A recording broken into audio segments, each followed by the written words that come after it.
വയനാട്ടിൽ ഒരാളുടെ ജീവനെടുത്ത കാട്ടാനയെ മയക്കുവെടിവെക്കുമെന്ന് മന്ത്രി എ കെ ശശീന്ദ്രൻ. മാനന്തവാടിയിൽ പ്രതിഷേധം ശക്തം. ജില്ലാ കളക്ടറെയും SP-യെയും തടഞ്ഞു. കൊല്ലപ്പെട്ട അജിയുടെ മൃതദേഹവുമായി റോഡിലിറങ്ങി നാട്ടുകാർ.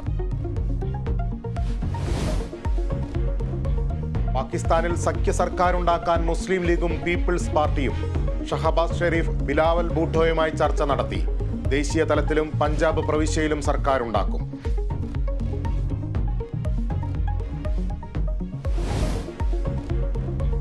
പാലക്കാട് അകത്തേത്തറയിൽ പെൻഷൻ ആവശ്യപ്പെട്ടുള്ള വയോധികരുടെ സമരം താൽക്കാലികമായി അവസാനിപ്പിച്ചു. മരുന്നിനും ഭക്ഷണത്തിനുമുള്ള പണം വാഗ്ദാനം ചെയ്ത് BJP പ്രവർത്തകർ. ശമ്പളം വൈകുന്നതിൽ പ്രതിഷേധം കടുപ്പിച്ച് KSRTCയിലെ ഇടതു സംഘടനകൾ.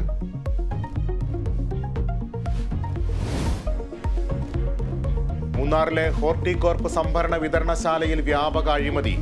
കോവിഡ് ബാധിച്ച് മരിച്ചയാളുടെ പേരിൽ വ്യാജ ബിൽ ചമച്ച് പണം തട്ടി. കണ്ടെത്തൽ വിജിലൻസ് പരിശോധനയിൽ.